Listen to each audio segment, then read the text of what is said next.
أعوذ بالله من الشيطان الرجيم بسم الله الرحمن الرحيم رب اشرح لي صدري ويسر لي أمري واحلل عقدة من لساني يفقهوا قولي السلام عليكم ورحمة الله وبركاته. Inshallah, we will continue with the 20th word. We have been studying the second station of the 20th word for a long time, and we are in the section which is called a significant point and important mystery.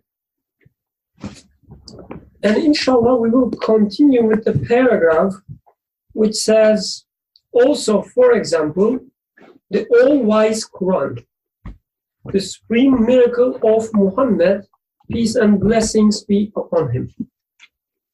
Okay, so I'm going to start. Bismillah ar-Rahman ar-Rahim. From the words, the 20th word, second station. And as Berkan pointed out, from the middle of the page, on page 271, also for example. Right? And this is continuing on a significant point and important mystery in terms of what the teaching of the names to the human being means. So in terms of everything that we are learning or studying or the events we are going through, the experiences that we are going through, underneath lies the names of the one who is giving all those experiences and all those things that we are encountering, but they all signify and point to a different kind of names. So we get a variety of names in all. Okay, so let me start reading. Also, for example, the all-wise Quran, the supreme miracle of Muhammad. The supreme miracle of Muhammad. Peace and blessings be upon him. The seal of the office of prophethood, in the face of whose claim to divine messengership, the miracles of all the former prophets were like a single confirmatory miracle. The seal of the office of prophethood, in the face of those who claim to divine messengership, the miracles of all the former prophets were like a single confirmatory miracle. The leader of the prophets and cause of pride of the universe. The leader of the prophets and cause of pride of the universe, who manifested in detail with all their degrees, all the names. So this is a good part, who manifested in detail. So in detail is a word which is important. With all their degrees, all the names. All the names, all their degrees, which were taught in brief to Adam. Peace be upon him. So this is interesting. So prophets were like a single confirmatory miracle, the leader of the prophets and cause of pride of the universe, who manifested in detail with all their degrees, all the names which were taught in brief to Adam. Peace be upon him, who in raising his finger through the manifestation of divine glory, split the moon and lowering it. In raising his finger through the manifestation of divine glory. So the manifestation of divine glory split the moon and lowering it. Through the manifestation of divine beauty, poured water from it like the spring of Kauthar. Through the manifestation of divine beauty, poured water from it like the spring of Kauthar, and who was verified and corroborated by 1,000 miracles.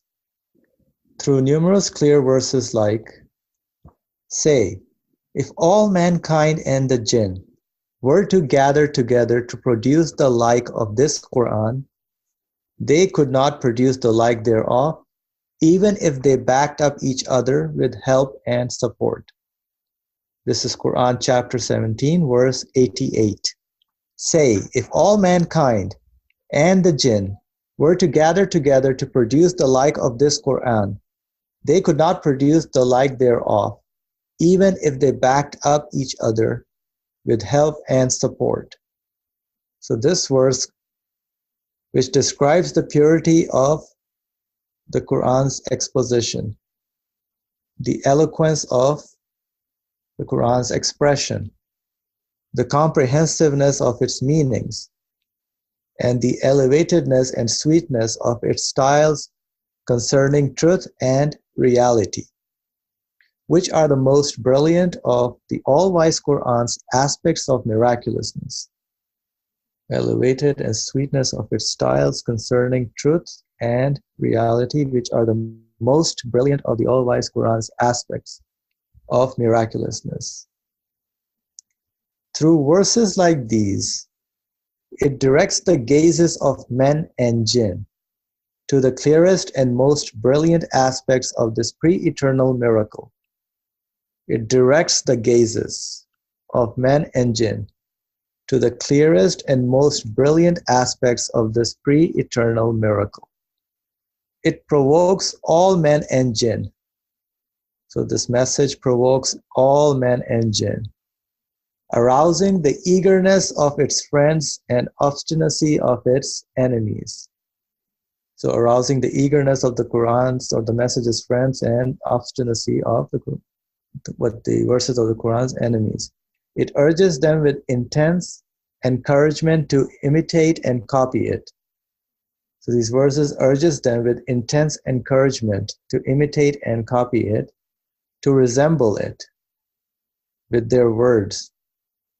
It also places that miracle before the eyes of creatures in such a way that it is as if the only aim in man coming into this world is to take that miracle as his goal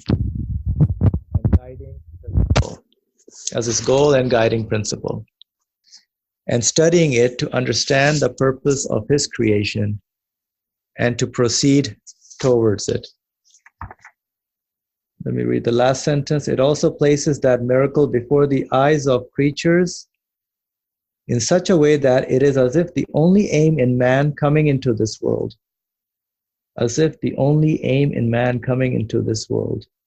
is to take that miracle as his goal. So the miracle of the Quran as his goal and guiding principle. And studying it, so studying the Quran to understand the purpose of his creation. So whoever is reading it can understand what their creation or the creation around them means. So studying it is important to understand the purpose of the creation and to proceed towards it. Okay, so I will pause here because this is a good text for Yusuf as he's moderating or leading the discussion. Because I see like just my 2 cents first in terms of how considering all the miracles of the other prophets that we've been studying, and finally the author starts bringing in the miracles of the Prophet Muhammad, and he says the wise Quran as the supreme miracle.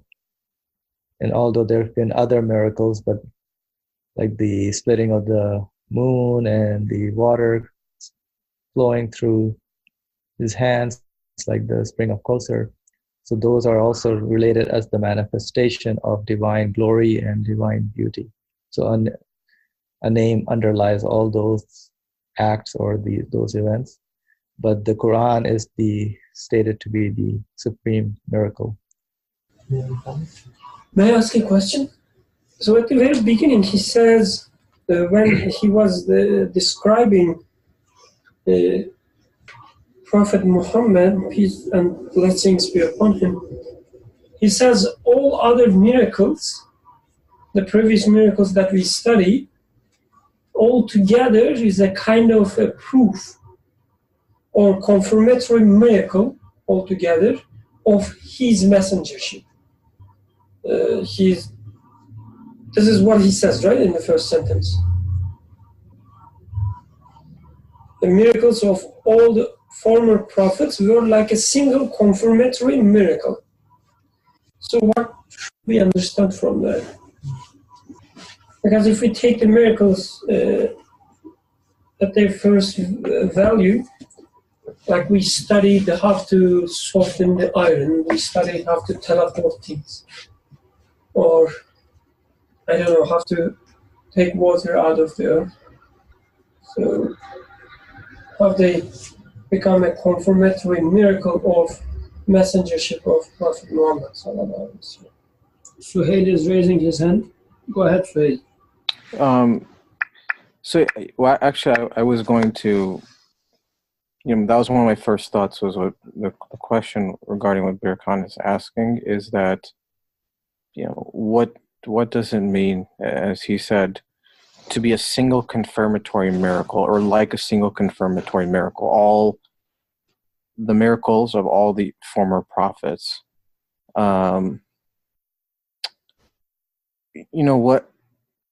What I understand it to be is that really their things that they did, their miracles, I take it in several ways. One, they look to his prophecy or Muhammad's messengership as confirming his messengership, because what they say through their miracles points to him, or in other words, points to his message, and his message looks to them. So it's like his message is the culmination of what they say, and therefore, in a sense, what they do, the miracles they perform, look towards him.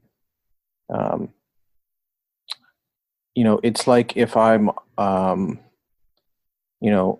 on a journey and I make different stops along the way from point A to point B, every place I stop or every point along the way points to the end point.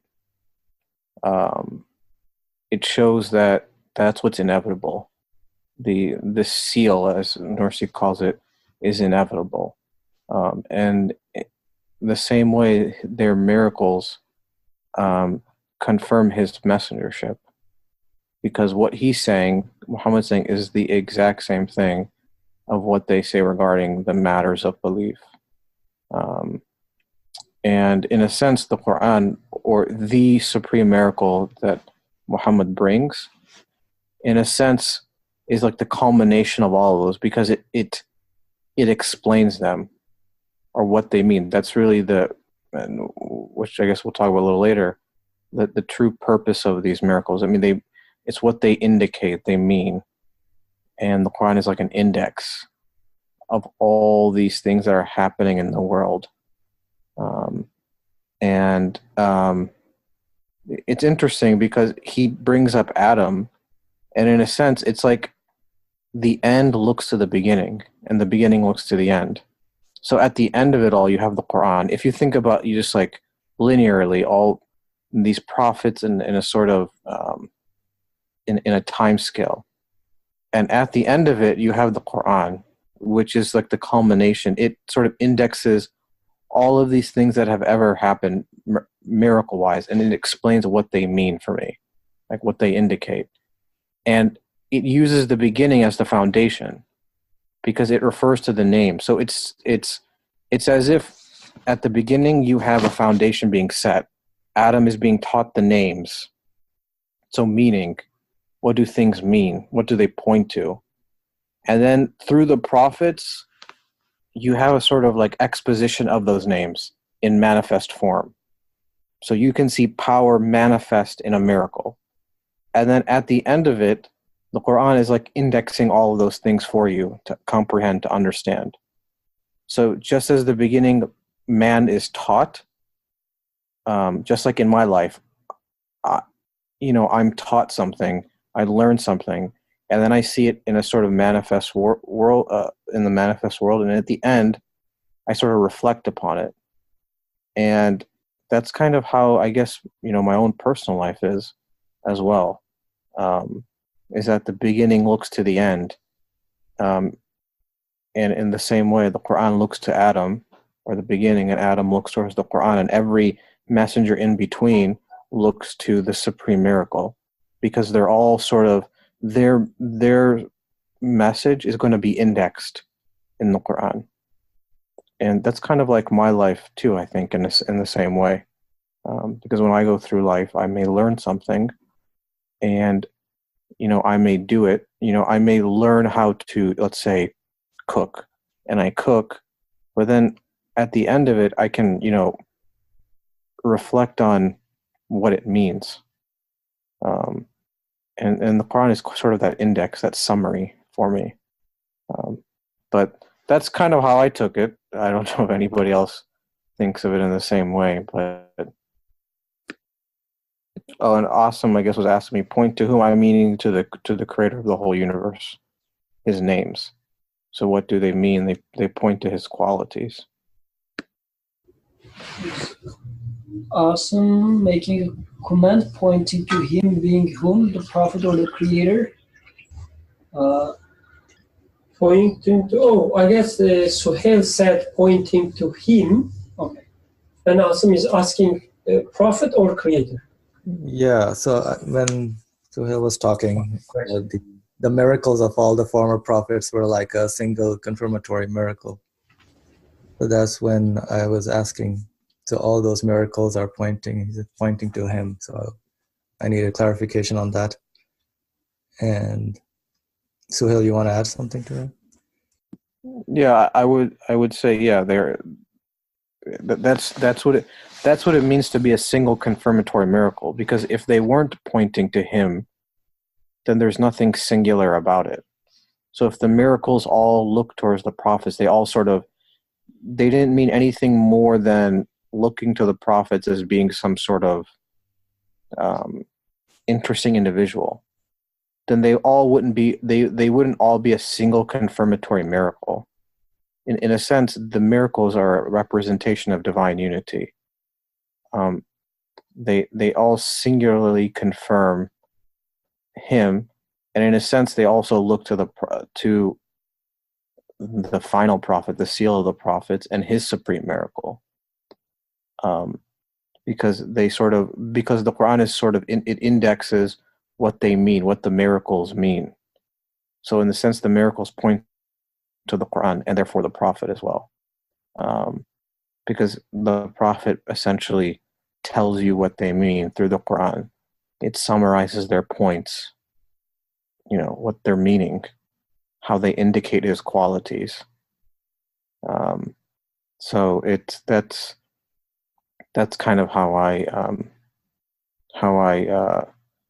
it's like, maybe this is not the best example, but just something that came to me. It's like, if I go through life and I learn something or whatever, I'm educated, and then I do something, or I work or whatever, I have certain life experiences, and then at the end, people write a biography at the end to sort of recall or index or document things that happened in my life. Well, you could say then everything I learned or knew, which is like learning the names, like as Adam is taught, learning the names, so I'm able to comprehend or understand the meaning. And then everything I did, which is like sort of a manifestation, or the miracles are like a manifestation of those names. And then the Quran is like at the end it's the summary. It's telling you what those things, looking back at those things and telling you, for me as the audience, how do they point to the names of the creator of the universe? So that's kind of how I took it. Jazakallah khair. And Fariha makes a comment, says, so we can all exclaim that the Quran is story of my life. Reading it again. So we can all exclaim that the Quran is story of my life, says Fariha. So when you say story of my life, so I guess it sounds like, Quran is summarizing your life or something, but it's the other way around, right? It gives you a life to live. The life, it guides you. I guess it tells you who you are. Maybe we can read this comment as it is. So okay. It tells you who you are truly. It teaches you who you are. So as the autobiography example that Suhail was saying. At the end of my life, if something was going to be written noteworthy about my life, Quran is presenting the ideal of a biography. What it should be, rather than how it is. And Muhammad Said makes a comment: coherence between the beginning and the end, final point of any human experience is a solid point for me. So this was a comment that Suhail made, and Muhammad Said says this was a good point for me, so I'm repeating the point again. Coherence between the beginning and the end point of any human experience was a solid point. Muhammad Said, would you like to elaborate? Assalamu alaikum. Sure, I will try. I was thinking from the beginning of this section that we are studying, I was kind of taking it as if a story of or a text which is focusing on the prophethood solely, not really something touching my life. But after that point, that any beginning or beginning of any experience is really a child of an experience that can be developed. From that aspect, then let's say if I have the message of the Quran telling me about my existence, the existence and the meaning of it, the point that I contact with that message definitely is a beginning. I have to acknowledge it. For some reason, human being or me expects to be a completed experience in the beginning, but it's not real. It has to have a starting point, and it can develop. And as in the text, as it is pointed out, it says, for example, the detailed explanation of the existence comparing to the first one. It tells me something that the beginning is very important, of beginning of any experience in terms of journeying towards the meaning. It's a beginning, and since it is a beginning, it can carry all the potentiality of the end, but it is still a beginning. And but it is very important. The beginning is very important because the end will going to be decided according to the beginning principle. So those are the things that I was referring to, or that's the thing I understood from it. Can I Go ahead, please. When we talk about the beginning and end, like, should it be in terms of like an almost like a timeline, or it's rather referring to maybe with an example is a little bit easier to express. If Adam is a seed, Muhammad is the tree. Seed, in its concise form, contains all the qualities of the tree, but obviously it is not the tree itself. So you don't experience that in the sense like how you like see the tree and how you experience the branches, the leaves, and the flowers, and eventually the fruit. So maybe there is that kind of relationship. So when Adam is the beginning and Muhammad is the end, I think rather refers to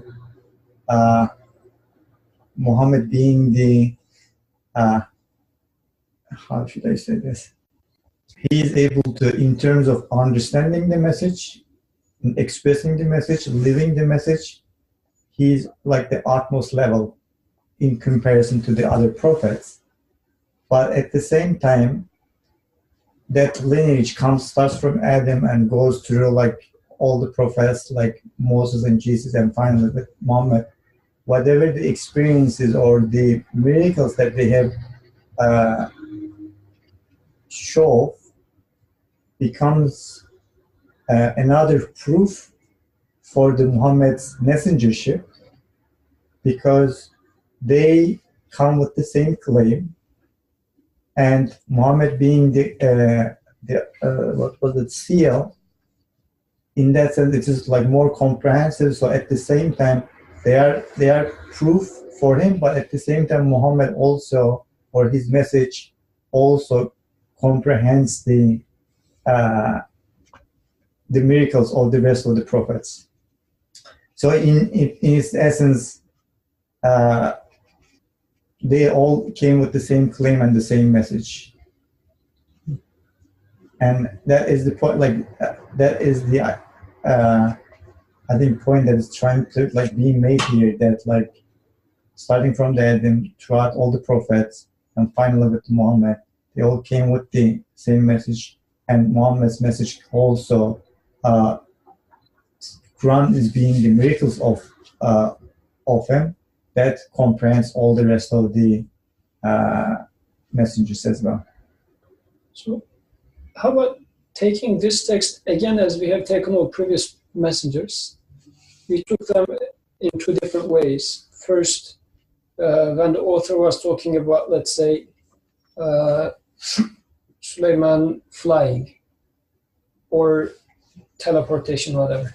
We took things first, like literally studying or seeing the miraculousness in itself. Then we talked about what it means here and now. So if we separate it into two like that, how would it apply to here? Because I guess two aspects are again being mixed in this paragraph. Two different types of messages can be understood. If we isolate one from the other, maybe it's going to be easier to communicate. First, in general, what is, going to the very beginning, what was the purpose of miracle? Why would they, because in here he's saying that whose claim to divine messengership, the miracles of the former prophets were like a confirmatory miracle. So somebody is claiming a messengership. And to confirm this messengership, a sort of extraordinary is required. A miracle is required. So for this part of it, the miracles of previous messengers, how come that it becomes a confirmatory miracle for the messenger himself? I'm talking about a man who lived and died 14 centuries ago.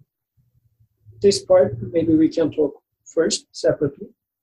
Then, what does it mean to take this paragraph figuratively as it applies to me here and now? Because when we were talking about Adam being taught names, we talked also about human having capacity to learn. But now in the case of Muhammad, he is saying that he is talking about the man when he can totally understand. So the ability of man in which he can understand those names to utmost degree. So one was the capacity of, as if like a baby, the ability of a baby to learn. And now we are talking about the ability of a man to totally comprehend and understand the meaning of existence. So two endpoints of human journey. I guess this would be the figurative understanding of this text. So just open up the discussion. I don't know if it sounds reasonable to continue. And so from what you said, like when you say a confirmatory miracle, something extraordinary, you said, but the way I understand is somebody is coming and claiming a messengership, and he's not claiming any messengership. He says, I am the messenger of the one who created all of these.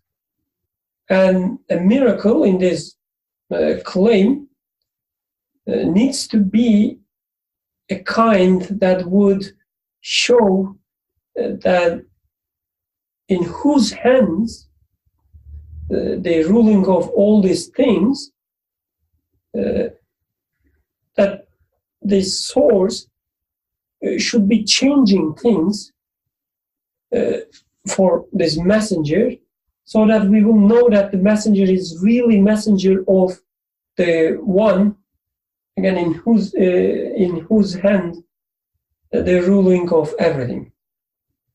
So he would show, for instance, that the source that I'm coming from is the one who creates the gravity for you, and he is the proof that he can lift the gravity for me because I'm his messenger, let's say.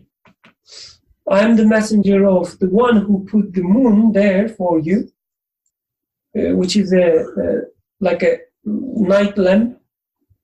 And here is my proof that because he is the one who creates it, he can also split it for me. And he raises his finger and it splits.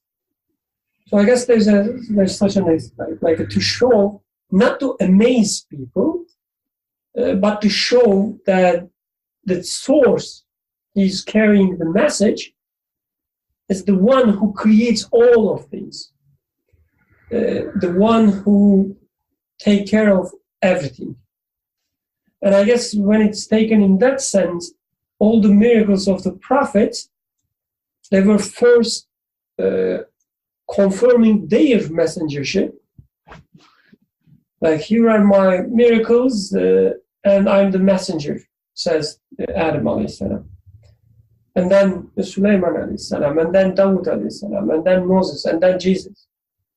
They all confirm their messengership, showing that they all carry a message from the source who creates everything, who takes care of everything. And by doing so, like, they first, I guess, confirm the existence of the source, the creator.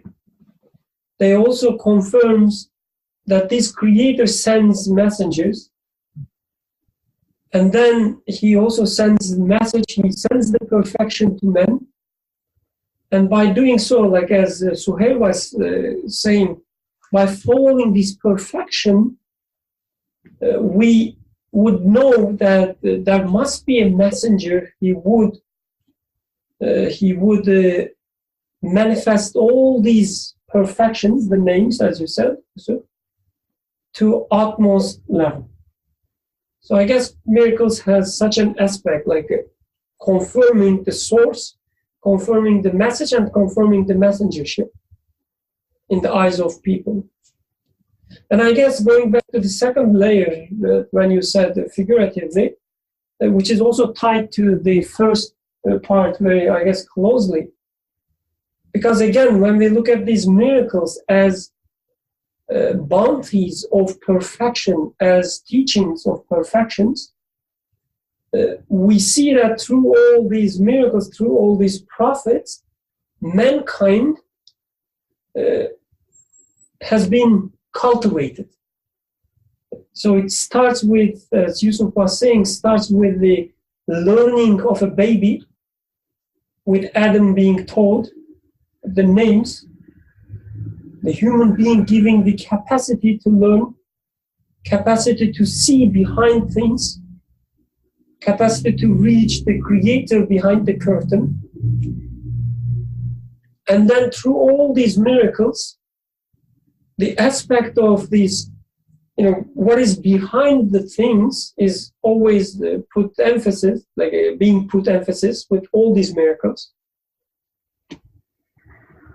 Our attention was attracted to what all these things points. What is the purpose of the creation through these miracles? This is what we studied, right? Like, for instance, when we studied the miracle of Moses, peace be upon him, he would hit his staff and water gush forth.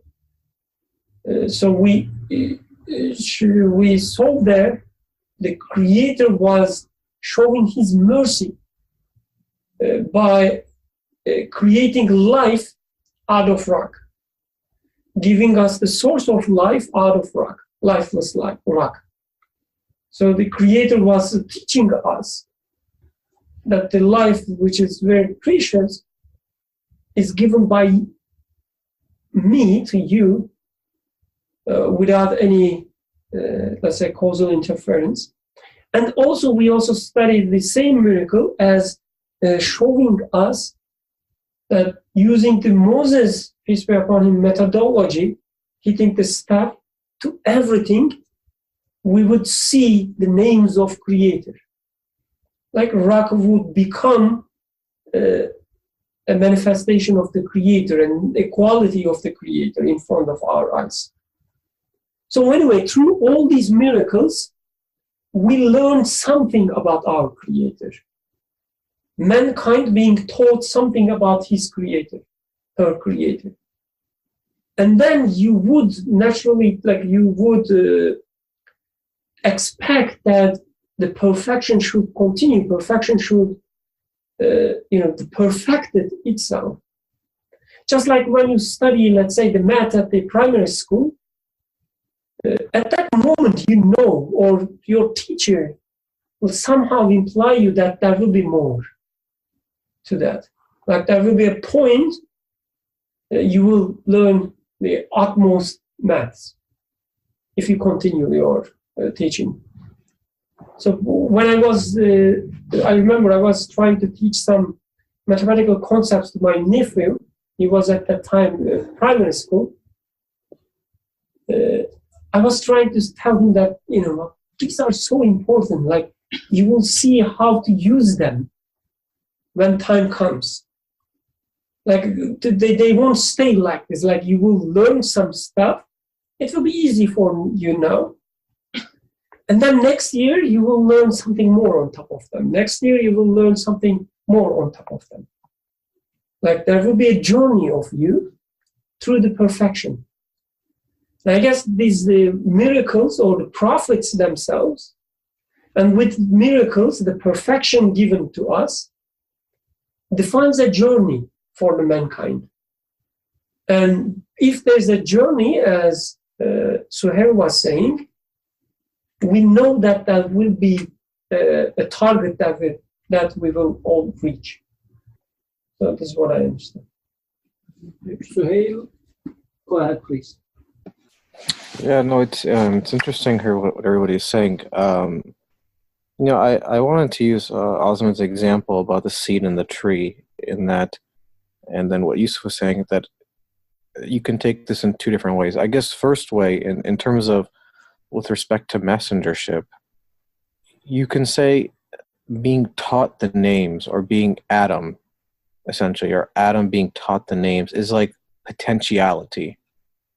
It's the potential, or in Birkan's example, the potential to know or to learn math, or really anything for that matter, to know something. That's to be a seed.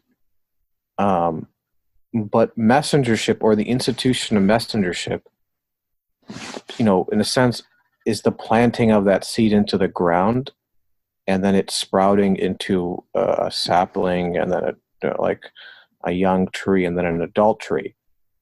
But which is really the unveiling of the manifestations of his names. So Adam being taught is the potential, to know them, to comprehend them, to read them within the book of the universe. And then sort of that tree growing is the unfolding of those names. Like, as Birkan was saying, these miracles that we've been discussing, the rocks crumbling, or being able for transportation, or the many that we've talked about previously. It's the sort of unfolding of those names in the manifest world, and then in our ability to comprehend them, to see them, to grasp their meaning, as they point to his qualities, to the Creator's names, his absolute qualities. But you could say then the tree's existence really is for one fruit. The whole point of the tree is so that there's the fruit. And the fruit is like the culmination of the entire tree, from the seed to the entirety of the tree. And in a sense, the fruit encapsulates everything that there is to know about the tree. And that's Muhammad's messengership, in that everything exists from the seed to the roots to the trunk to the branches, the leaves, the flowers, so that the fruit is or can be. And the fruit is like the culmination of the tree's existence. It encapsulates or encompasses all different meanings and wisdoms and properties and qualities that's in the tree. Because within the fruit is the seed again, when you think about it. So it's not really necessarily linear, thinking about it. It's almost more so circular. Is that you go from the beginning back to the beginning. But in between, in that journey, you saw the unfolding of what the seed was, from the potential to what it manifestly could be. And the fruit is the sort of culmination. It encompasses the entirety of the tree within the fruit. All the qualities are already there in the fruit because the seed's in the fruit. And so all the miracles point towards Muhammad's messengership. They look towards him because he encompasses all of them in explaining what is their wisdom, what's their purpose. You know, for me specifically, and also how they point to their creator, the source of those sort of demonstrations. And then the second way Yusuf was mentioning, how it points to me personally. I'm in the same way, like as Berkan was saying. There's a potentiality within me to know something. And then there's a cultivation that takes place. And, every sort of experience I have along the way, for example, if I'm learning math, I learn addition, then subtraction, division, multiplication, on and on and on. But that whole journey is looking back to the beginning, in a sense, of being a mathematician or learning math. So the end point looks to the beginning.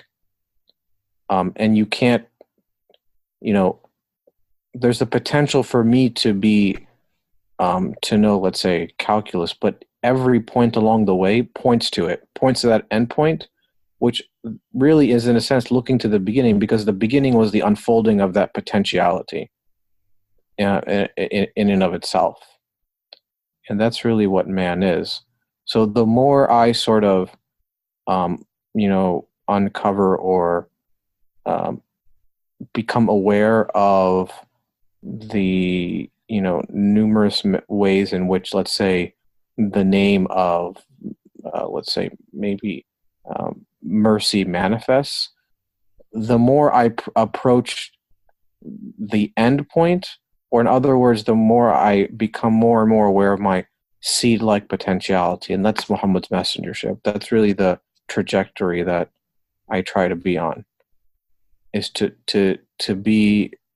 try to be, to reach towards what really the purpose of the seed was. The purpose of the seed is at the end of it, which is the fruit, or encapsulates the seed within it. And that's kind of what, I need to be. I can't just be Adam. I need to be all the prophets. That's why these prophets are related to me, because I need to be all of them. I can be all of them. I can't just be one of them. I can't just be Adam. I can't just be, being taught names. Now I also must be, Solomon, or I also must be David. And at the end of it all, really what I'm trying to be is like the seal of the prophets, which is Muhammad's messengership. So that to me, because in that sense, then the Quran's stories become personal.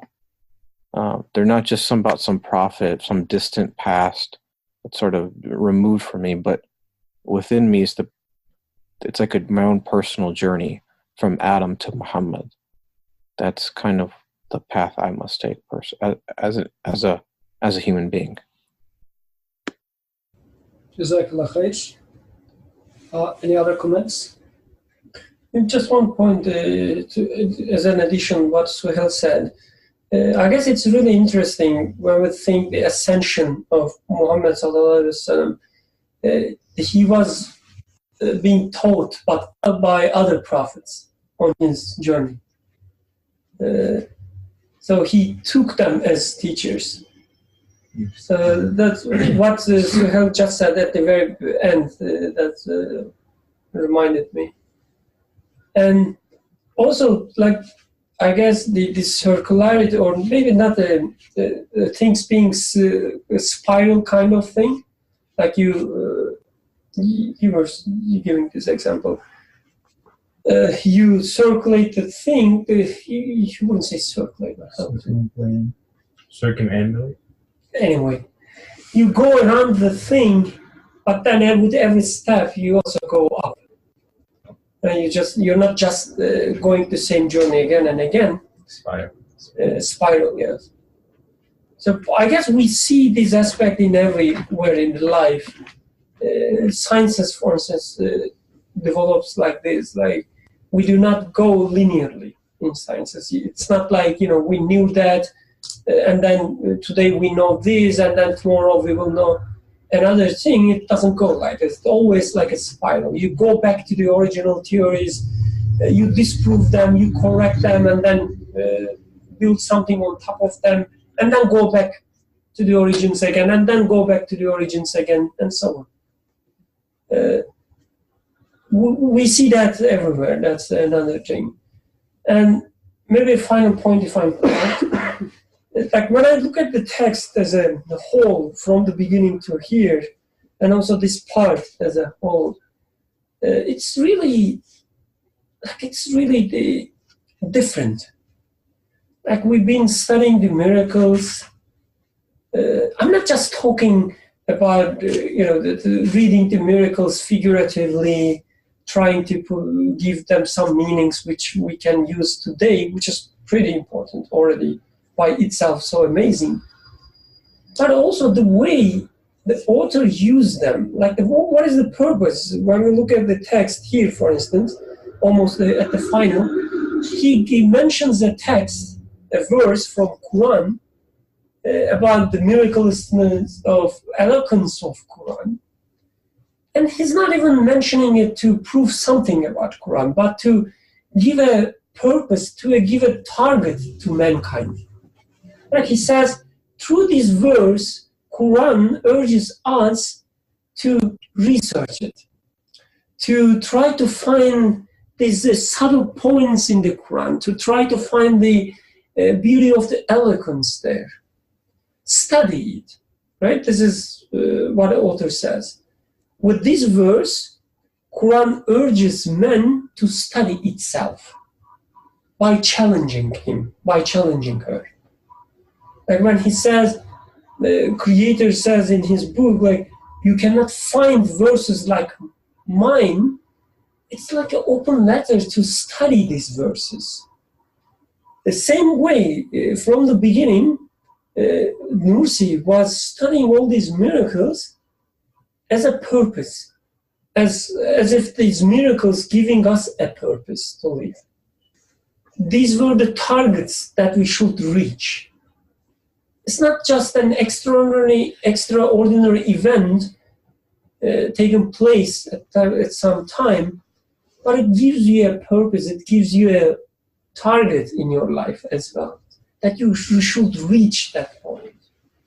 And with these, with the eloquence of the Quran, he kinds of completes this and say that this is the purpose of life.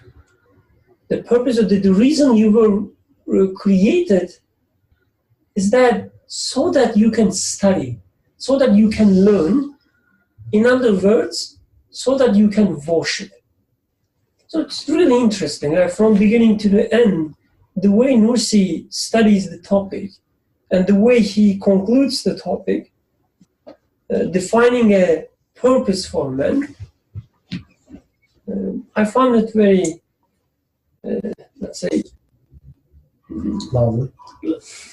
well, exciting. Very, like it's a trigger, like it triggers something in me. Yes. So then he talks about the leader of prophets, cause of pride of the universe, who manifested in detail all their degrees, all the names which were taught in brief to Adam. We talked about this. If anybody would like to make any comment about the leader of prophets. Actually, we talked about the leader of prophets part.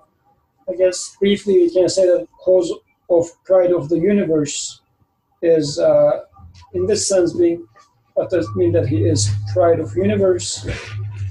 In a sense, he is, as we have been talking, the one that understands to the utmost degree the meaning of everything.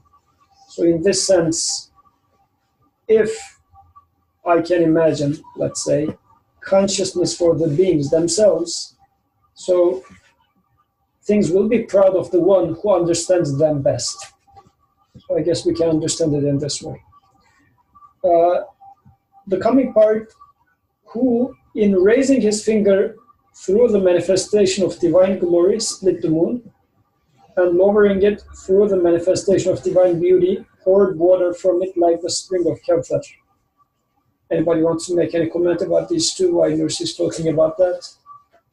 He just briefly touches upon them.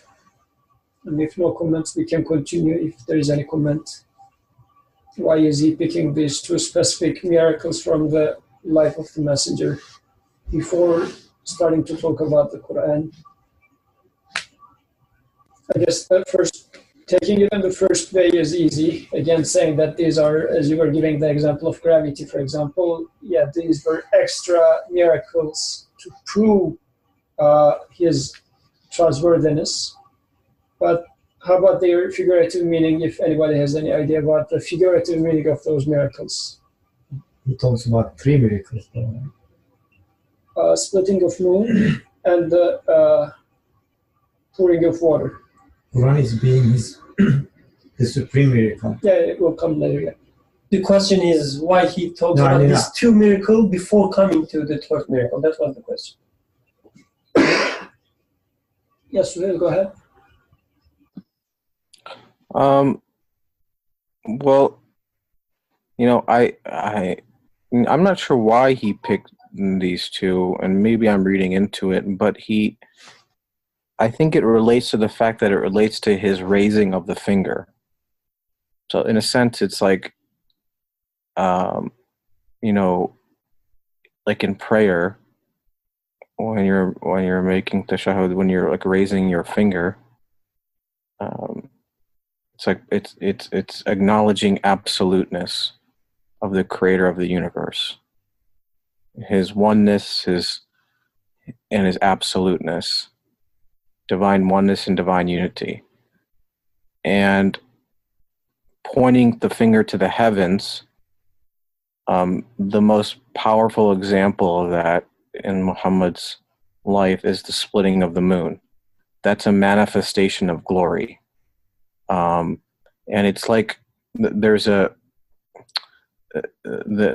divine name. I mean, this is the scholarly tradition divided it into Jalal wa Jamal, like the magnificent. I don't know what he uses in Turkish, but I think that may be why Nursi's doing that, is because in one sense, the splitting of the moon refers to the absolute creator of the universe's magnificent, his glorious names like power, justice,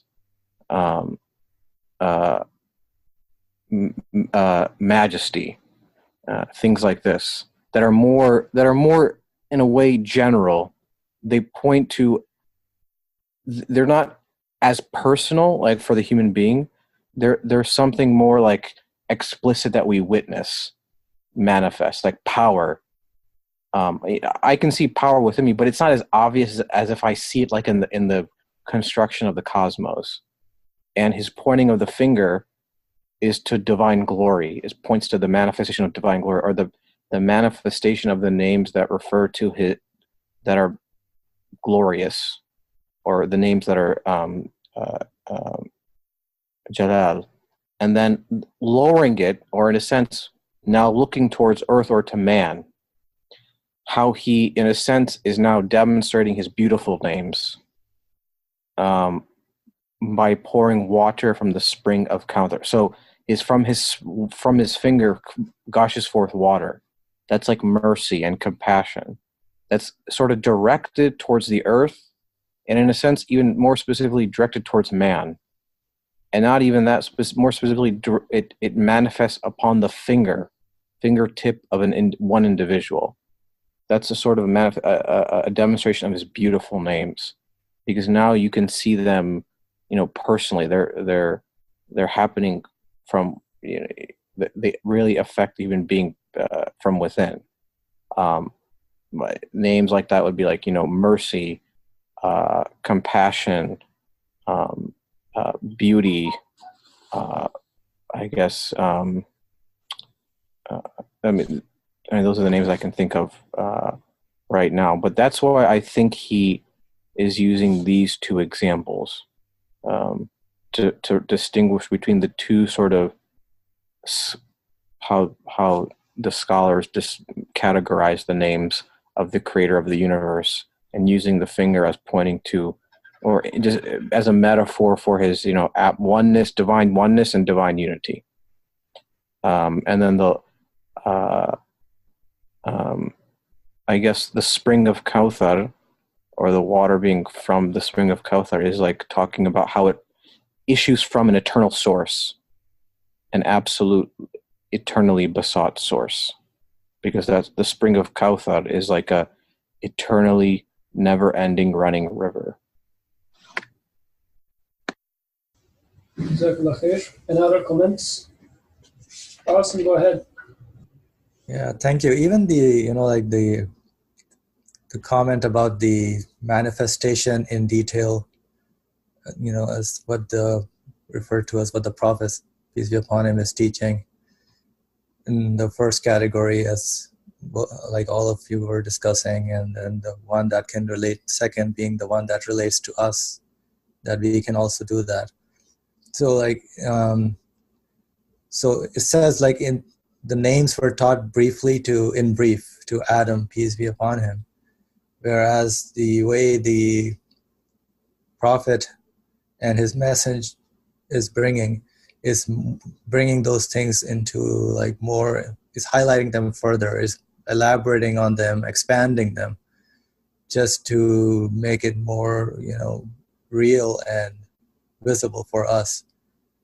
So making us realize in ourselves that, yeah, these are the names that I can recognize. So the detail part is something which is very attractive to me. So even with the examples later on in the miracles of the raising his fingers, and I also got the same thought when Suhail was saying about the, when you're witnessing and testifying to the absoluteness of the Creator in your prayer, just a little action of the finger, it's such a huge, symbolically it means so much.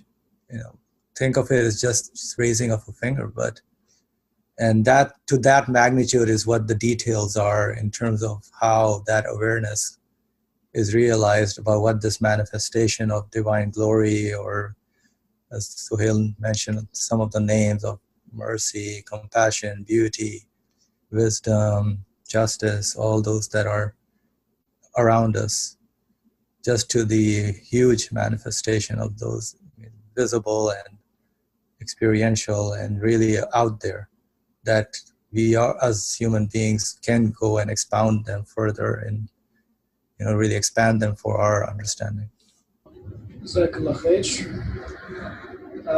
This splitting of moon, also cheating a little bit from mercy, reminds me of إِيَّاكَ نَعْبُدُ وَإِيَّاكَ نَسْتَعِينُ. So moon is a single thing. In the dark night sky, it's a single entity. But with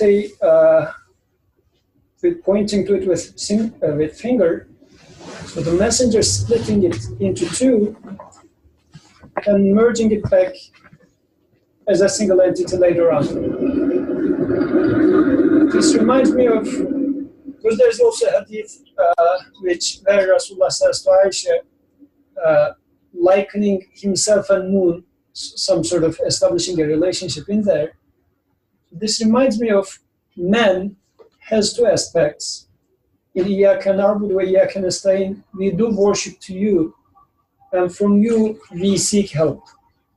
So in our everyday prayer, we say that I am an abd, and also I am a messenger, sort of. Because on behalf of the creation, I am asking help from the Creator.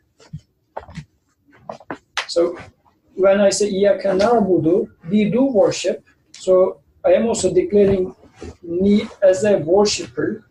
I am an abd in this case. But when I say وَنَسْتَعِينَ إِيَّاكَ نَعْبُدُ وَإِيَّاكَ نَسْتَعِينَ, now I am seeking for help on behalf of the creation, because I say we seek help from you. That means I am on behalf of the creation as if I am a messenger to the Creator. This is a duty of the messenger himself. He was both abduhu wa rasuluhu, and this is also a duty for every human. Every human is an abd, and in a sense as a rasul. So by splitting the moon and then merging it back, as if he reminds me of my duty both as a abd and also as a messenger.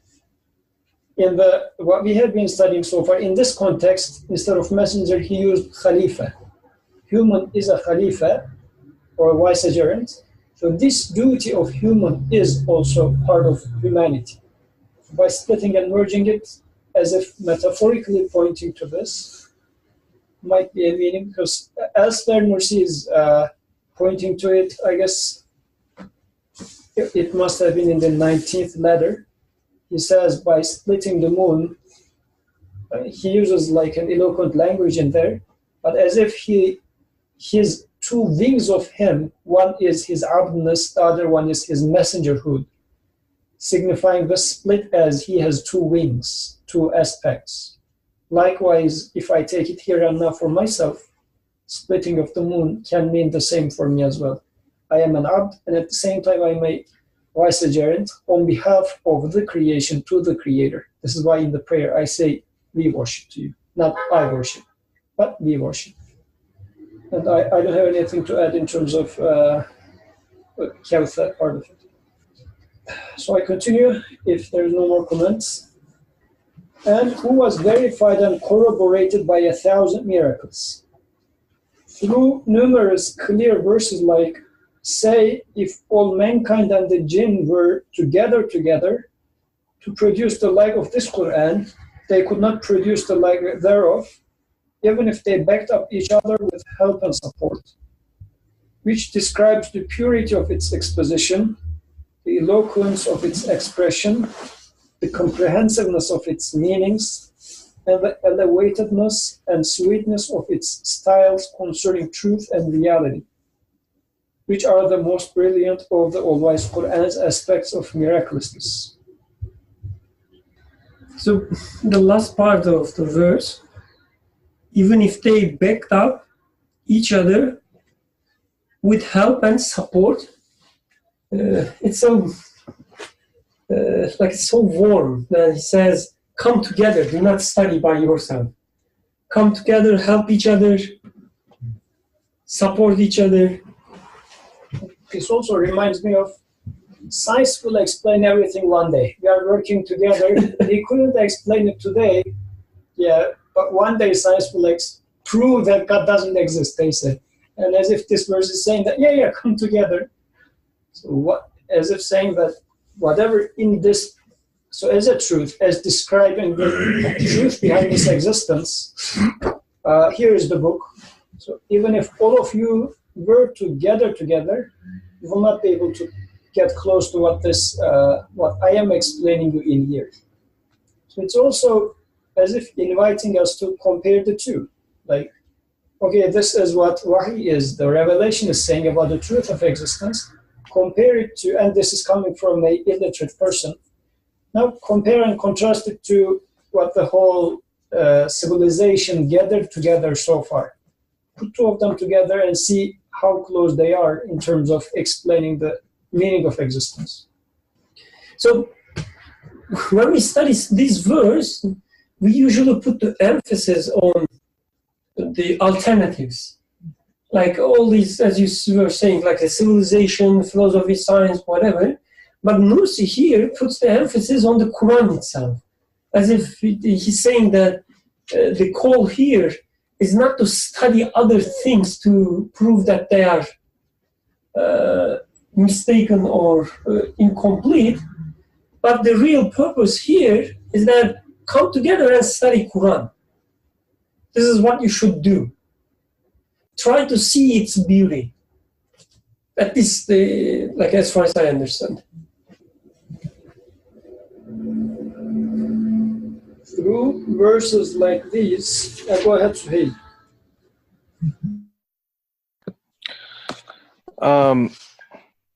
Yeah, to add on to what Berkhan said, and kind of tying it back to the beginning, really, what is, I guess, the purpose, of man? What is the purpose of this section? What are the prophetic miracles to me? And in a sense, it's, as you all mentioned earlier, it's how I should be. I have the potential to be this, and this is how I am made to be this, to know the names like Adam, and then know all the degrees and manifestation of those names like all the prophets, including Muhammad. So what am I really doing if I'm not doing in my life if I'm not doing that? And the Quran is really just an exposition of that. So if, I could be doing many other things which people may call great or, important, but really are they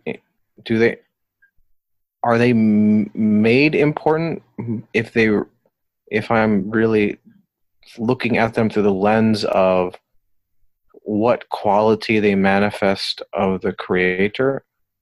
Or do they have any importance if I just look to the miracles as referring to themselves? I look to these demonstrations as referring to themselves. They don't mean anything. They don't point to anything. They just are.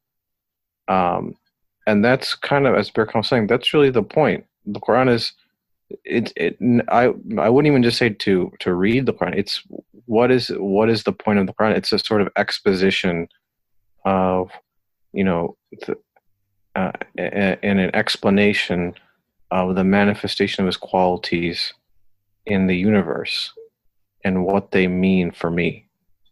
What am I to take out of it? That's really that's really what one's life journey is about. Otherwise, it's meaningless at the end of the day. So if I'm not doing that, if I'm not trying to be what the Quran is, like, as Berkhan was saying, it's like, in a sense, in one way, it's saying you can't do it, but in another sense, it's saying you should try to do it. Almost, it's asking you to inquire. Not just that. I mean, yes, it's saying that, okay, even if you inquire, you won't get the answer. You won't be able to come to the wrong conclusion. You can't produce the like of the Quran, or in other words, you can't imitate its meaning. At least what I take from it. Not saying eloquence is not included, but even more fundamental, you can't imitate its meaning, what it means. You can't say that I'm doing something, or I made this, or I have this quality. But the first step is inquiry. It's a challenge. It's asking you to look at the Quran and see, can you meet this challenge?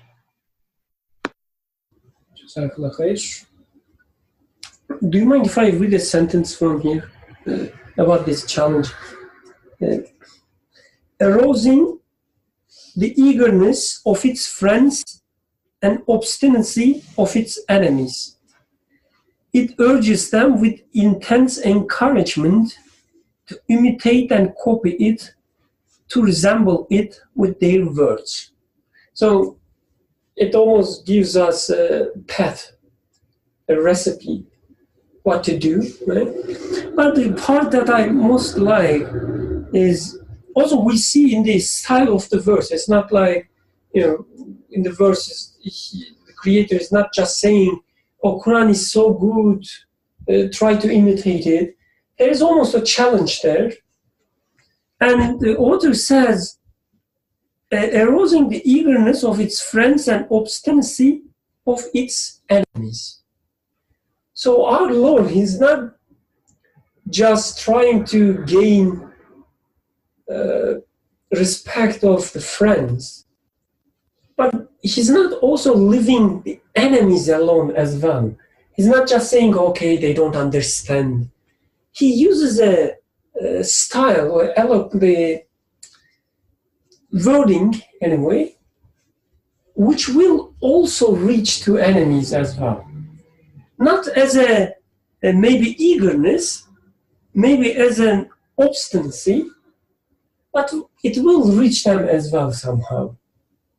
So that maybe they can also benefit through their obstinacy, through their maybe challenge, they will also benefit the message.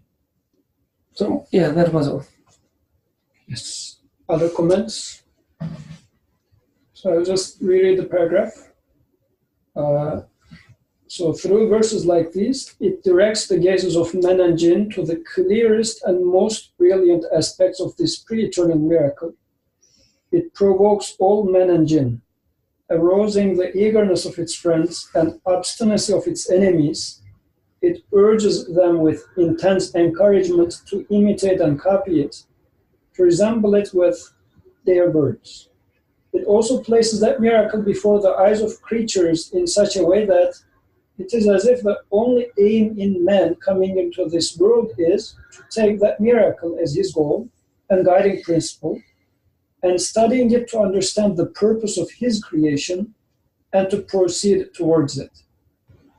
Since the very beginning, he was saying that the miracles of messengers are putting the ultimate limit of what humanity can reach.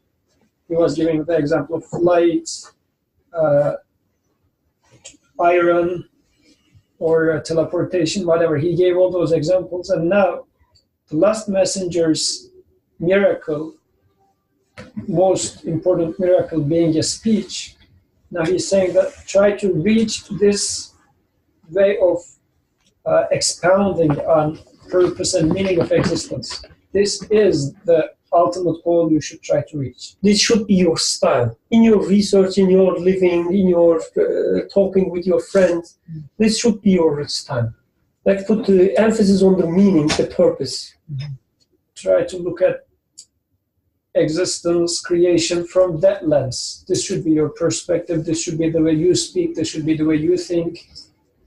And I guess, at least in this part, in this context, because other places he talks about the other purposes of Quran, maybe, aspects of the guidance.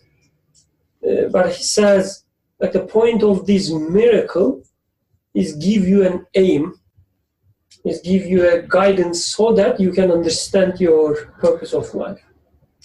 And also, he says, studying it to understand the purpose of his creation and to proceed towards it. So I guess there's a difference. These and other kind of ideologies, they also, let's say, define purpose of life, which should be underlined. So for some it might sound a little bit awkward, but I will say it anyway. So as if he's saying that, like, it's not you that you find, that will find your purpose of life. Because this is usually our attitude, that we say, I will find my purpose of life and I will, attain it or whatever. But it will be me finding, understanding, discovering, whatever you say, the purpose of my life.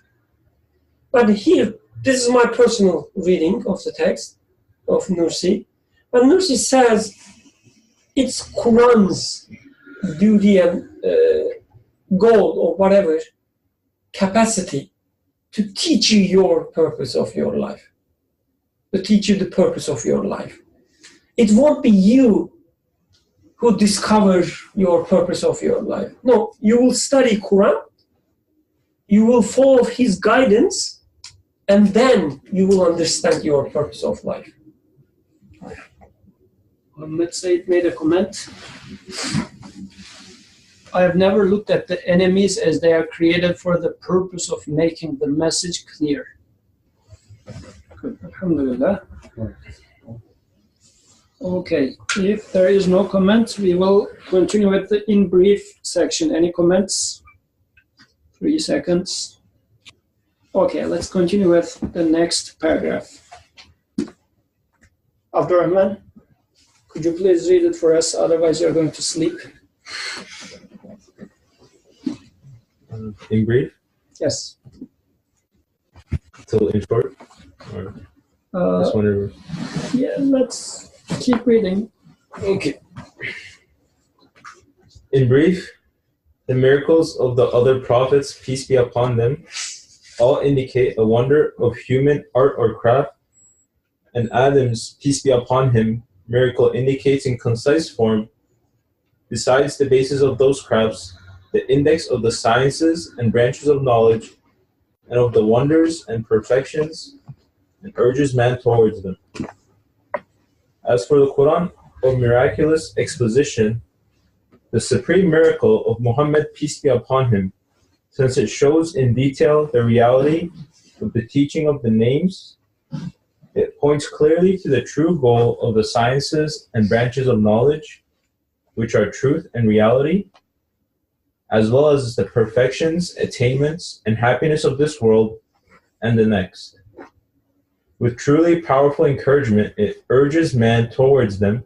It encourages and urges in such a way, it says, O man, in the face of manifestations of dominicality, the elevated purpose of the universe is man's universal worship and submission to God, while his furthest aim is to attain to that worship by means of those sciences and perfections.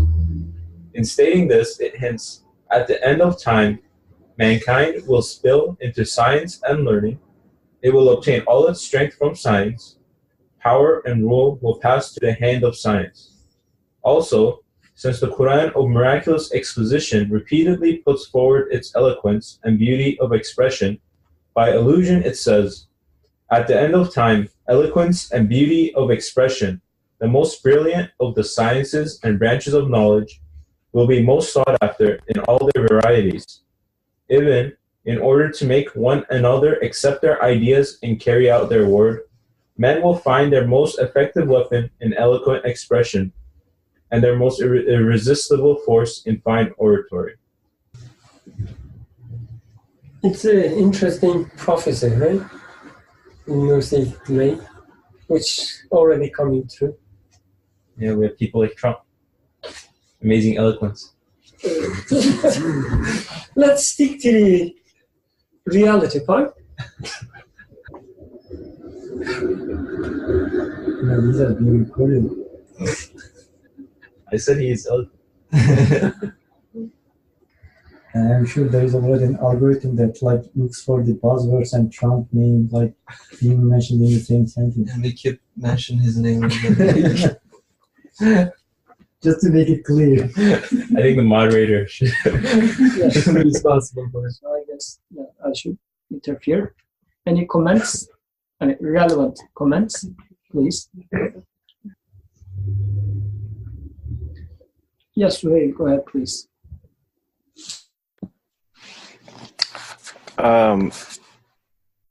Yeah, I think, Nursi kind of, really summarizes the point where he says, the Quran of miraculous exposition, the supreme miracle of Muhammad, peace and blessings be upon him, since it shows in detail the reality of the teaching of the names, So one, it's saying the Quran is showing one, it shows in detail the reality of the teaching of the names.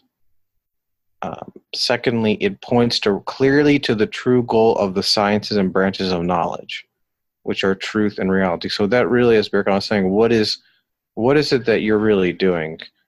You know, science for science's sake is meaningless. And in a sense, I don't accept the idea, because to me it's a false idea. No one just does science, or no one just study something. It's not, by definition, you have a worldview. It may be an incorrect worldview, but you still have a worldview associated with what you're studying or investigating.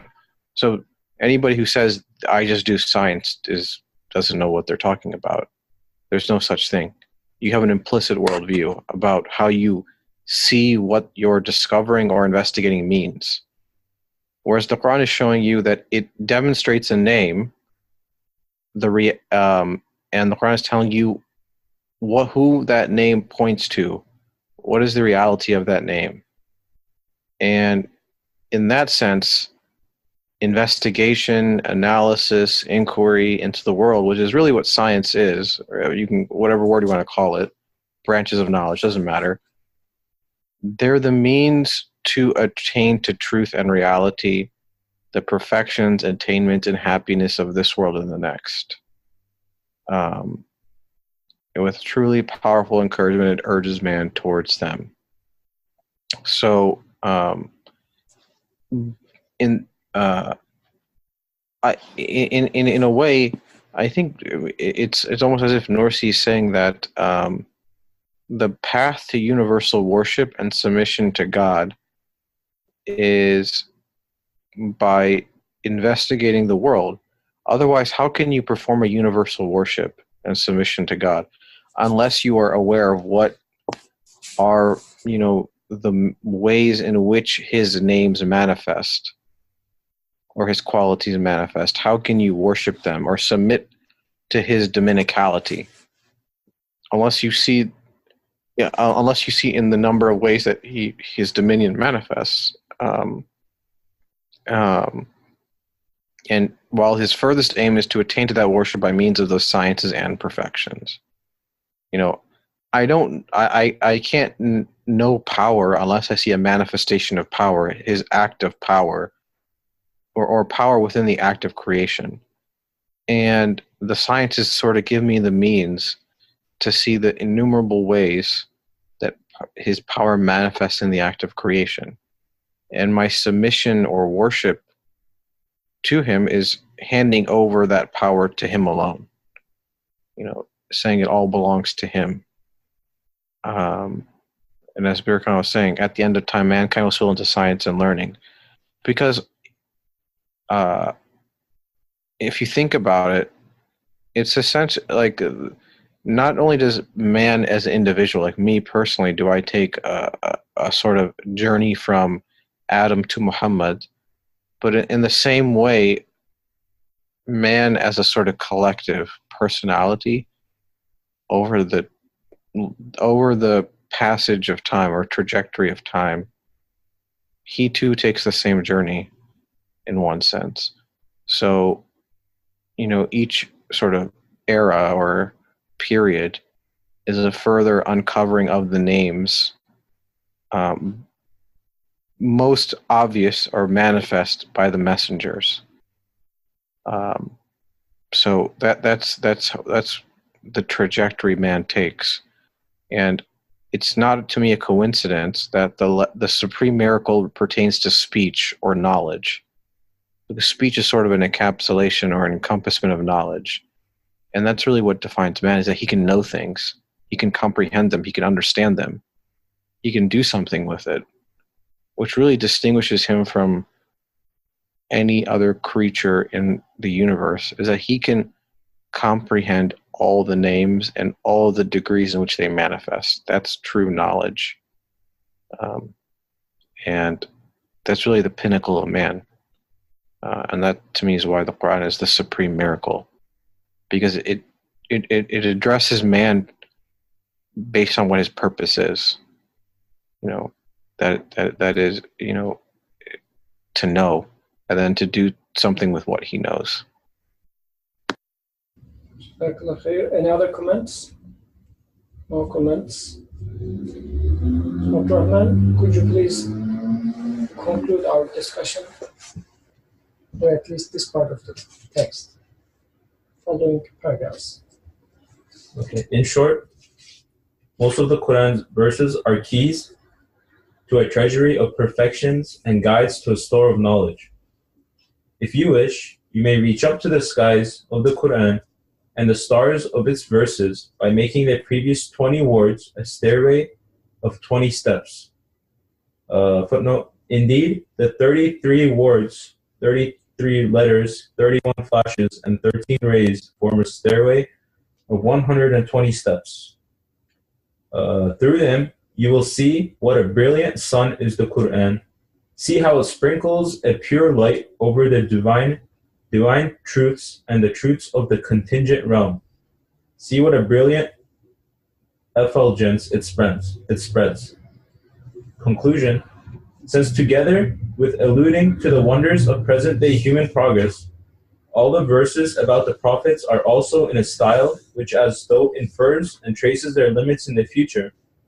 And since it is certain that all the verses point to numerous meanings, indeed, it is unanimously agreed upon, and since there are categorical commands to follow and obey the prophets, then together with the explicit meanings of the above verses, it may be said that they indicate in elusive fashion the importance of man's arts and sciences and urge him towards them.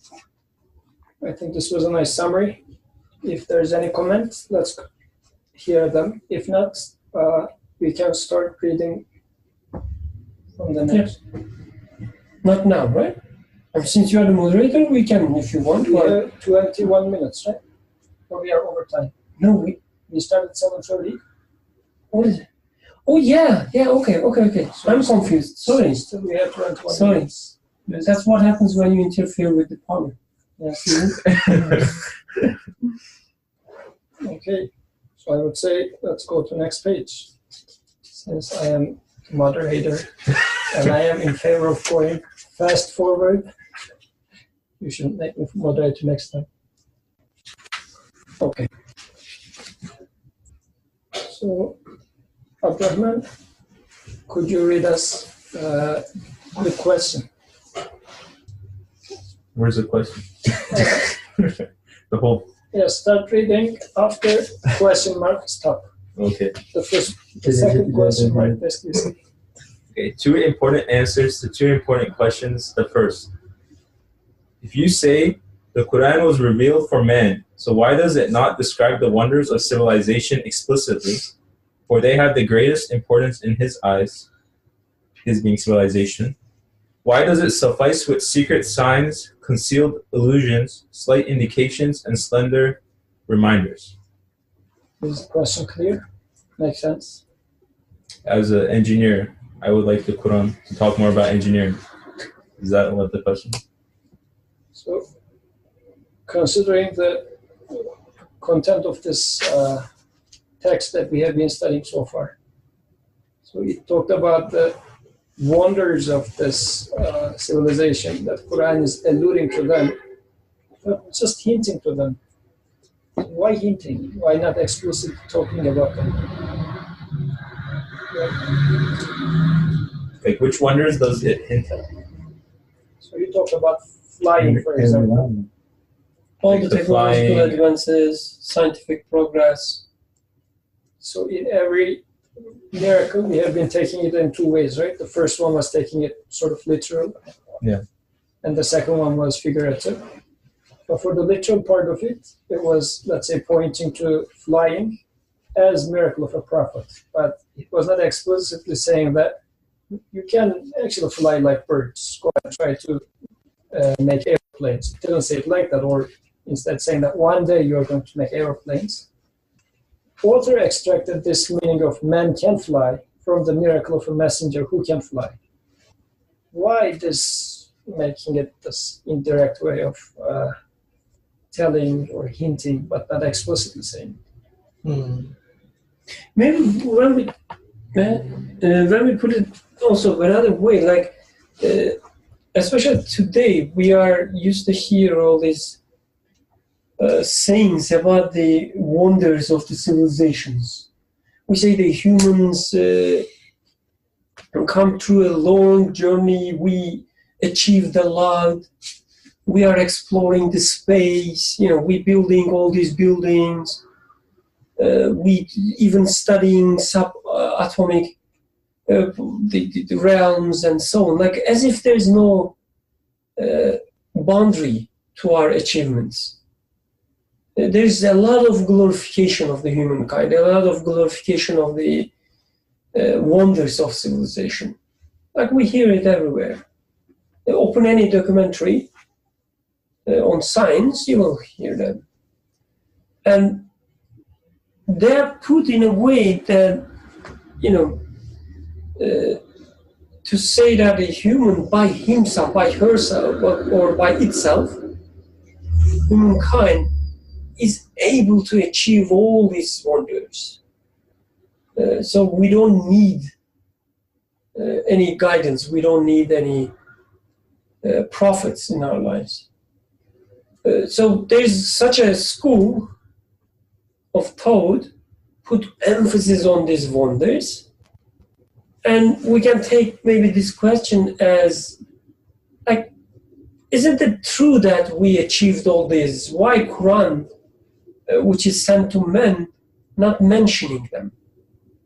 Is he denying them? Or is he just, eluding them, hinting them as if they are nothing? At least to me, like this question makes much sense, that I can, see the mindset of the questioner, at least in my world, in my time. So this is how I take it. Let's hear the answer then. The answer. Because the rights of the marvels of human civilization can only claim that much in the Quran's discussions.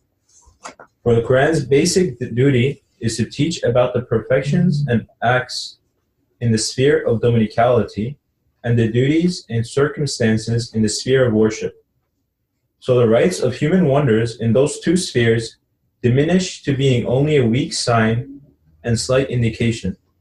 For if they were to demand their rights from the sphere of dominicality, they would receive very few.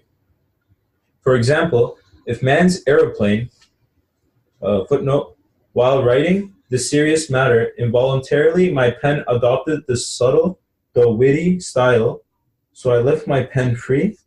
I hope that the somewhat unserious style does not mar the seriousness of the subject.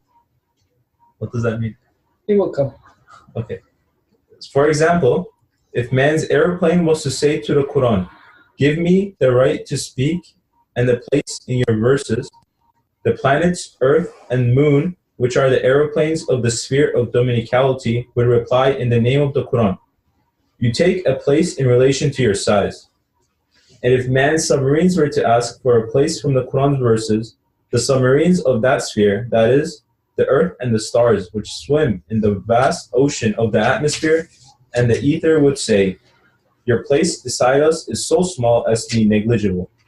And if the brilliant, star-like electric lights were to demand the right to speak and ask to be included in its verses, the electric lights of that sphere, the shooting stars, lightning, and stars and lamps, which adorn the face of the skies, would say, you may enter its discussions and explanations in relation to your light.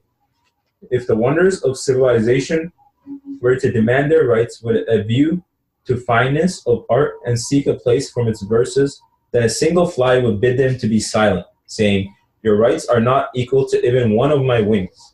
For if all the fine arts and delicate instruments achieved through man's faculty of will were to be gathered together, they could not be as wondrous as the fine art of my delicate members and tiny body.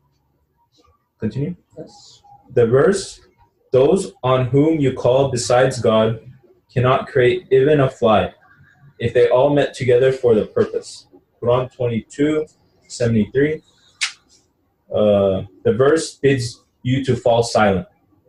If the marbles of civilization were to go to the sphere of worship and demand their rights, they would receive a reply like this: your relations with us are very few, and you may not easily enter our sphere.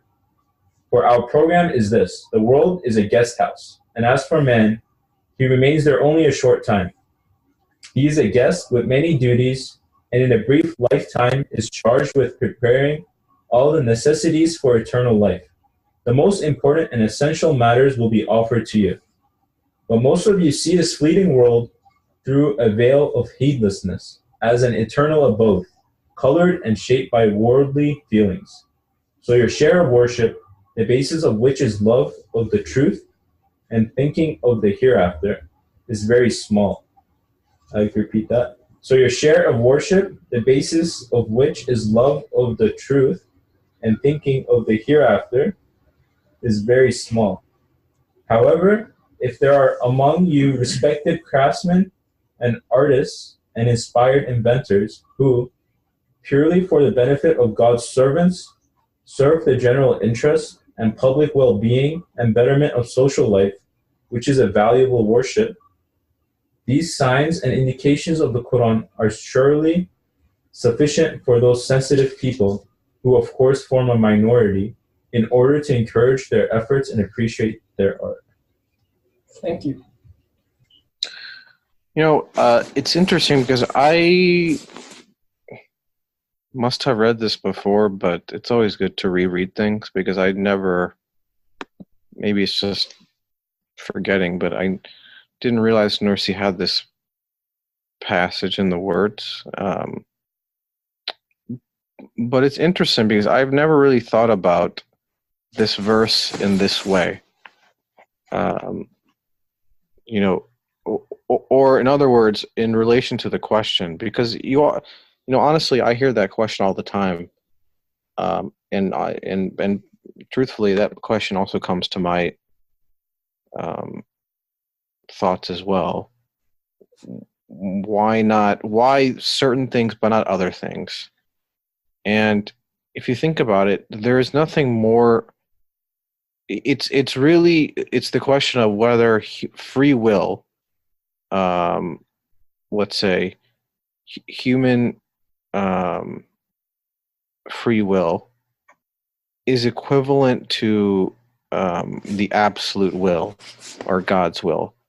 To me, I'm sure he means a certain thing, but that's what I understand from sphere dominicality, that within the dominion of the creator of the universe, his will brings into existence the planes and submarines of the cosmos, the planets, Earth, stars, moon, everything you can imagine. And the lights, which are like the stars, or shooting stars that, as he said, adorn the face of the skies. Or even the fine arts, or sort of, you know, somebody says I made a discovery or I have an invention. But if you think about it, is that at all comparable to, as he says, a wing of a fly? It's not, because if you think about how much time and effort and work takes into, let's say, perfecting something like some machinery or gadget or invention or some craft, can you compare it? Is it as sort of perfect and subtle as even the wing of a fly that proceeds from the will of the creator of the whole universe, an absolute will that takes no time to come into existence, that is simply be and it is, and is not, you know, interfered with by human free will. So to me, that's in a sense really the question. How I understand it, is free will, the man's free will, even at all comparable to the will of the creator of the whole universe? So then if it's not, then how can you say, why aren't man's quote-unquote discoveries or inventions or whatever you want to call them, of the universe, why aren't they put in the Quran? But it's not comparable. Because the Quran is about God's absolute will. And you can't, there's nothing to compare between the two. Even your free will, your choice, requires absolute will to follow it anyway. So, whatever you sort of discover, it pales in comparison. It's not even in the same sort of, they're incomparable, I would say. But I just wanted to share my thoughts on that. Jazakallah khair. You were summarizing. So let's just try to stir up the conversation. So in here, author is mentioning Quran's basic duty is to teach about the perfections and acts in the sphere of dominicality, and the duties and circumstances in the sphere of worship. So he talks about two spheres. And he says the share of or rights of marvels of human civilization can only claim that much in Quran's discussion. So within these two spheres.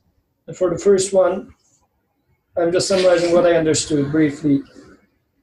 From the sphere of dominicality. So to what extent marvels of civilization, for example, a skyscraper, would be an evidence or tell me about the maker or the source of existence, versus how much the planetary system tells about its the source of existence. So if skyscrapers or the airplanes would say that spare some space for me in the speech, taking it from that perspective, the sphere of dominicality, when Quran talks about something, it talks from the point of view of its maker. So since it's going to tell about, let's say, the one that put things into the air and carries them over the air, a fly or a bird is much more of a perfect art manifestation of the power and knowledge and will than a human aeroplane. So it's a better example. Why use a verse example? Why there's a better example? But this is why he was saying that my pen is taking this witty language, because actually in the original language, the word that he uses, for example, when you're going to fight with someone or trying to claim a word, the strong guy says, who the heck are you to speak in here? Just look at your strength, because you're weak, I am strong, just go away. I don't want to dirty my hand with your blood, sort of. I mean, this sort of a challenge. So this challenge doesn't really make any sense. So the marvels of civilization cannot challenge the marvels of creation as the purpose of Quran is concerned. So again, purpose of Quran is to, the first one, within the sphere of dominicality, telling us about the maker.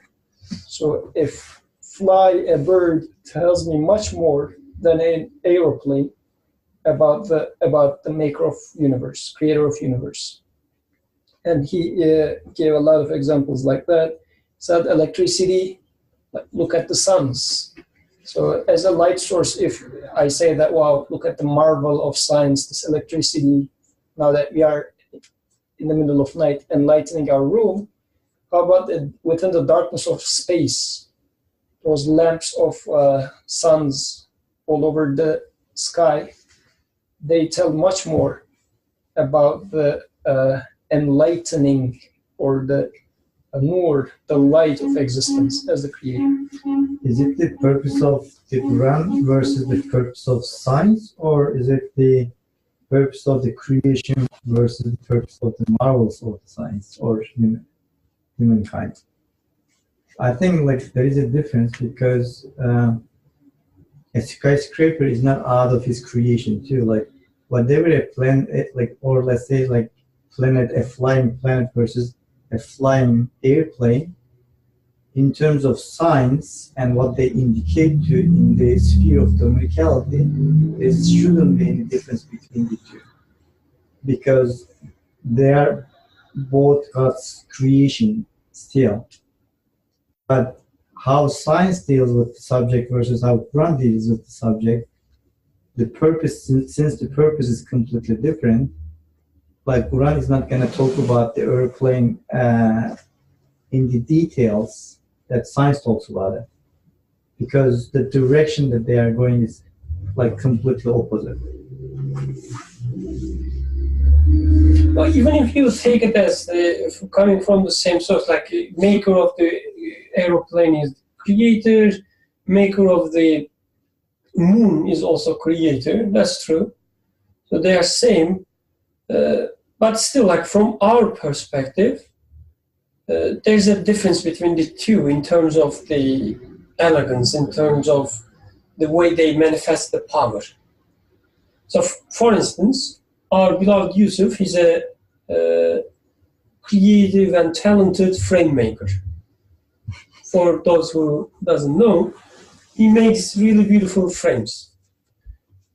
So, if you give him like a piece of wooden, like just a piece of wooden, he would make something. It would be probably beautiful, but it wouldn't be any comparable with the frames he makes, like he really makes, with the real material and with the paint and whatever, with the help of his wife. So you wouldn't compare the two. You would say, okay, this is also beautiful coming from Yusuf, but you should also see the frames in his house. So I guess, of course, this is just an analogy. It doesn't, has a one-to-one matching there, mapping. But I guess when you look at the aeroplane, just in terms of let's say, the power, the manifestation, the level of manifestation power, creativity, or wisdom, versus the planets, or let's say a meteor, I would say the latter manifest better the power and the wisdom and the will. And so yeah, they both the art of the same artist, but there are some painting of the. You can speak that for anything in the creation, like a life, living being versus like inanimate being, for example. The number of domains that you can observe in a living creature will be definitely different than an inanimate being. And we see the same way, if I'm mistaken, please correct me, but a living being being mentioned more in Quran. Like cow, donkey, I don't know, bee. All these animals are mentioned versus maybe a few types of rocks. Not that they are not miraculous, or not that they are, enough to excite your spirit to search for the maker. At least the way I understand from this paragraph, yes, plain, it's a beautiful creation, but so maybe we should put it that way. Like when we ask, like why he's not mentioning the plane, the way I see the answer is not that a comparison between plane and the moon, but author says you cannot even see the signs of the maker in moon. Like why you are asking the signs of maker in plane? Or you cannot even see the signs of maker in the stars. Why you are wasting your time with the artificial light? I understand, to put in simple words. If you go to a biology book with an expectation to learn math from it, it will be a futile attempt. It's just not going to happen, because that is not the purpose of the biology book. And that's simply, he's saying here that if you expect from the Quran to be a science book, there is something wrong with your expectation and how you are approaching the Quran, because the main purpose of the Quran is not that. The main purpose is to show the manifestation and the signs in the creation, to explain mankind what it means like the being in the sphere of dominicality, how you should understand that, and as a response to that, how you are charged with to respond to it with a worship, which is this sphere of Dominican. no, Worship. ubudiyya, Okay. worship. So it is something to do with us. Like, I don't think it's like really, again, categorizing the signs. It's rather saying that understand the main purpose of the Quran and like approach it like with that mindset. And once you write like let's say like book for the math, there may be an example from biology as well to, let's say, model something in biology, but you can only mention that much about it because that is not your main purpose. You're just using one of the examples from that area. So it is not, I don't think there is any difference in that sense, like with the example versus what he's trying to say here. Suhail, go ahead. Well, I just wanted to say, to kind of touch on what everybody said, and going back to human will, for example, if you have a plane, or actually, no, it's not even a plane, a building. Let's say a building. You have a building, which is, the execution of human free will. It's as if almost, and you compare it to, let's say, you're talking about power, the manifestation of power, and you compare it to, let's say, the sun. Which one is more obvious in its sign, at least to the human being, generally speaking, would be the sun, because there's no human free will. It's as if it makes it appear that there's a sort of veil being placed over the sign. Whereas if you look towards things that are not related to free will, the human choice, planets, the heavenly bodies, the animate creatures, the sign is apparent. And even then, as Birkan was saying, even then you may not even understand it. So then what about the sign that involves human free will? That's why often you hear people say, this man created that, or he made this, or he did that. It's always about he, she, I, because when choice enters into discussion, man is quick to attribute the choice or the manifestation of power to him or herself. Whereas if you look to the sun, where are you attributing power to? The choice isn't there to do that. And that's why, as Birkan was saying, if you look to the heavenly bodies, or even to the animate or inanimate creatures, more specifically animate creatures on the earth, the sign becomes rather obvious. It doesn't necessitate that you actually interpret it in the right way, but it's more obvious in that regard. And as Osman was saying, that's really the purpose of the Quran. It's to ask you, what do those things mean? And the clearest examples are those things it mentions.